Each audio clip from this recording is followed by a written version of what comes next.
সুন্দর পিঠেটা হয়েছে দেখেছেন। আজকে আমি আশা পিঠা তৈরি করব। এই আশা পিঠা তৈরি করার জন্য এই দেখুন গুঁড়ি করব। এই গুঁড়ি করার জন্য এই যে আতপ চাল, এটাকে আমি ভালো করে ধুয়ে নিয়েছি। এবার আমি এটাকে এই দেখুন ভিজিয়ে নিচ্ছি।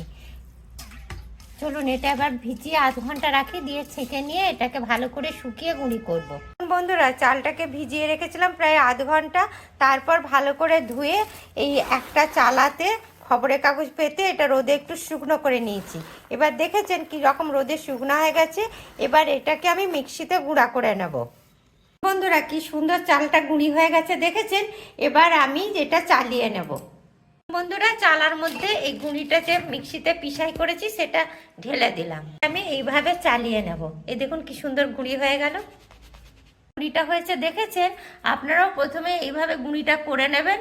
তারপরে এবার চলুন দেখাই কিভাবে আশা পিঠা বা গুড় পিঠা করতে হয়। দেখুন বন্ধুরা, গুড়টাকে আমি এবার পাক করে নেব। প্রথমে গুড়টাকে পাক করে নেব। এই দেখেছেন গুড়টা পাক করতে বসিয়ে দিচ্ছি। এবার পাক হোক গুড়টা। বন্ধুরা, গুড়টা পাক হয়ে গেছে। এবার গুড়টাকে এরকম জলে ভিজিয়ে দেখতে হবে যে গুড়টা পাক হলো কিনা। এই দেখুন একদম বসে গেছে। এই দেখুন একদম বসে গেছে। এবার আমি এর মধ্যে গুঁড়িটা, এই যে গুঁড়িটা দেখছেন, গুঁড়িটা দিয়ে দেব। দেখুন বন্ধুরা, গুঁড়ি দিয়ে দিচ্ছি। এই দেখুন এইভাবে গুঁড়ি দিয়ে পুরো পিঠেটা পাক করে। এই দেখুন বন্ধুরা, আমার পিঠের গোলাটা হয়ে গেছে। দেখেছেন কি সুন্দর হয়েছে।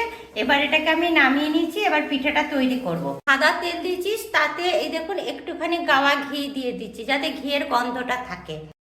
এই দেখুন বন্ধুরা, এইভাবে প্রথমে নিয়ে নিতে হবে।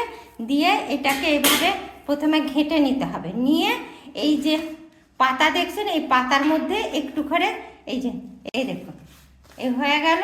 এবার এই পাতার মধ্যে এই দেখুন পাতার মধ্যে দিয়ে দিলাম। দিয়ে এটাকে এইভাবে এই দেখুন ঘষে নিলাম।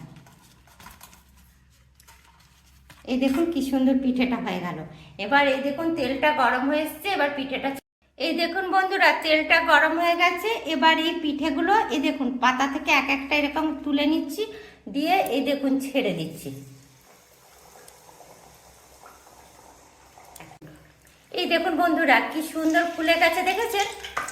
এবার এই দেখুন কি সুন্দর ফুলে গেছে সত্যি। এই দেখুন এবার তুলে নিচ্ছি। এই দেখুন কি সুন্দর পিঠেটা হয়েছে দেখেছেন।